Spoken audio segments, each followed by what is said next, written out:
It's actually quite a firm vegetable to work with. I'm going to put the chicken on the plate. I'm going to do a nice little stack of plantain here. There we are. Put that there. And I reckon if more people tried plantain, we'd have the potato farmers quaking in their boots. While plantain is a staple in Africa and the Caribbean, the West is devoted to the sweet variety.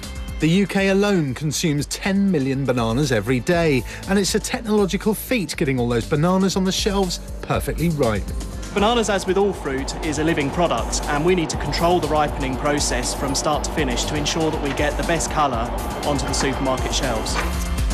The banana is harvested when it's bright green, and the ripening process is then stalled until the fruit reaches its final destination. When this fruit was harvested, it was green like this. You can see it's just very hard, totally inedible, and you can just break it like that. We've basically just cooled it down to 14 degrees, which has put the fruit to sleep for the ocean voyage. And then once we bring it into the UK, we put it into our ripening rooms, warm the fruit up to about 16 or 17 degrees, and that wakes the fruit back up. The gas ethylene is then introduced to kickstart the ripening process. Ethylene is a naturally occurring gas that all fruit gives off as it ripens. After about 5 to 6 days since we've warmed the fruit up and introduced the ethylene, we aim to get the fruit to this colour, which is about half green, half yellow. And that's what the supermarkets want us to deliver into their depots, so they can ensure they get the correct colour onto the shelf for the customer. I have green bananas, and I've got half-ripe bananas, and I've got well-ripe bananas. But there's something about the millions of bananas we eat that makes them different to all other fruit and veg. Although there are over 1,000 different varieties of banana in the world, just one is mass-produced for export. You have many apples, you have many different pears. If you go to banana, you're surprised to see only one variety on the farms for export. It's a very bizarre situation. I would even say it's a unique situation that everybody is growing the same variety. The fact that a banana on a shelf in Cardiff is the identical twin of one in New York leaves banana growers with a serious problem. When you grow something which is identical on a very large scale, then it's very easy for any disease to overcome any kind of resistance. And that means that the farmer has to fight the disease with chemicals. It means spraying. And in the case of banana, it means it's one of the most sprayed crops in the world. Spraying is tightly controlled, but this is why organic bananas can only be grown in a few places with the right conditions. In fact, the banana is so vulnerable to disease, it could become extinct, and it wouldn't be the first variety to disappear. When United Fruit Company first started mass production, it used only one banana, and this was called the Big Mike. Unfortunately, the Big Mike, over time, however, fell subject to a great deal of disease. And by about the 1950s and 60s, Big Mike was flagging and effectively dead. The banana export market was wiped out, and in the end, one had to give up that variety and replace it with the current variety, which is Cavendish. This should be a lesson for us. If you grow something on a very large scale, one day you might lose the entire variety.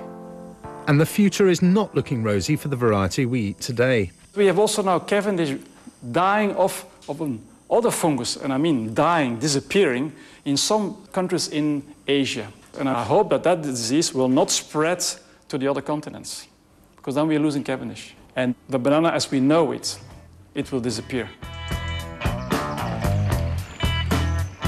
It's hard to imagine a world without bananas, but it's not over yet. The banana is under threat worldwide, but we are working in partnership with colleagues all over the world. And with this group of people, we are ready to save the banana. One of the weapons in the fight to save the Cavendish is genetic engineering, using genes from other banana varieties. We can bring in the genes which will give the Cavendish plant resistance to the disease, and for the rest, nothing will change. The fruit has the same color, shape, taste, the leaf development is the same, so nothing else has changed. But there's more to securing the future of bananas than genetically engineering the Cavendish.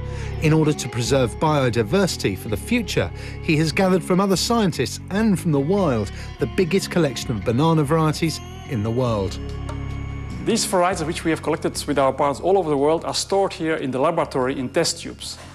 It's in fact a gene bank In nature, we find such an overwhelming amount of different plant species. And it's just surprising how few of those plants are being used by modern farming. And I think this gift from nature should be used. But if the worst happened and bananas disappeared forever, there would still be banana puddings, banana milks and banana yogurts. Creating a flavour is really more about creating a smell.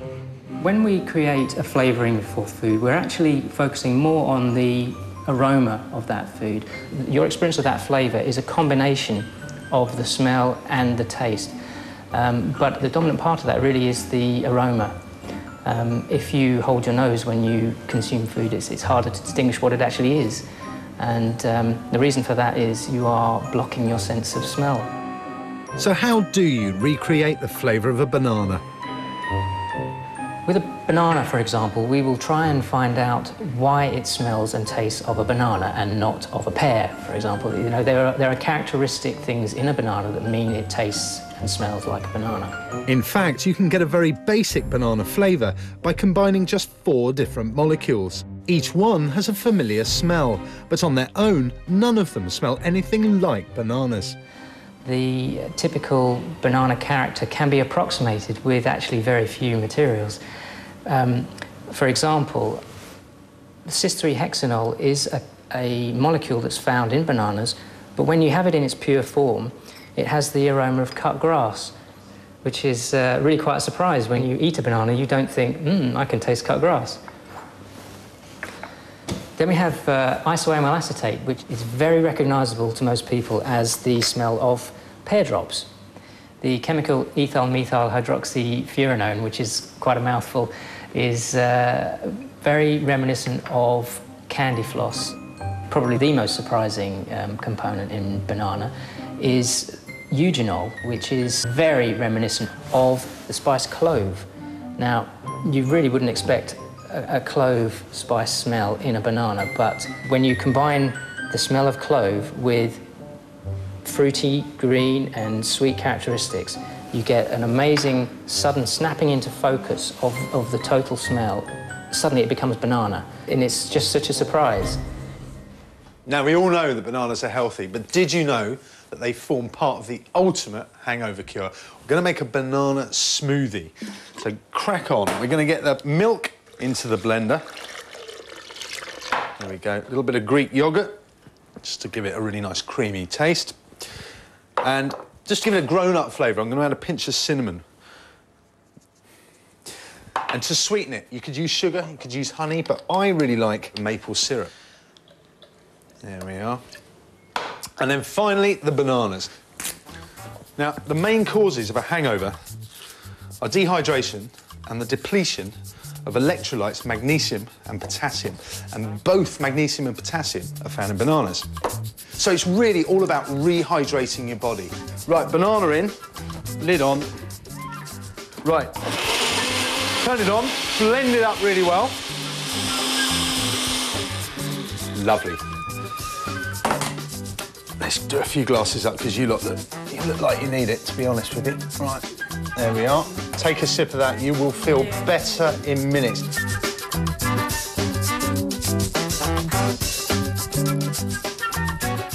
Have you all got one there?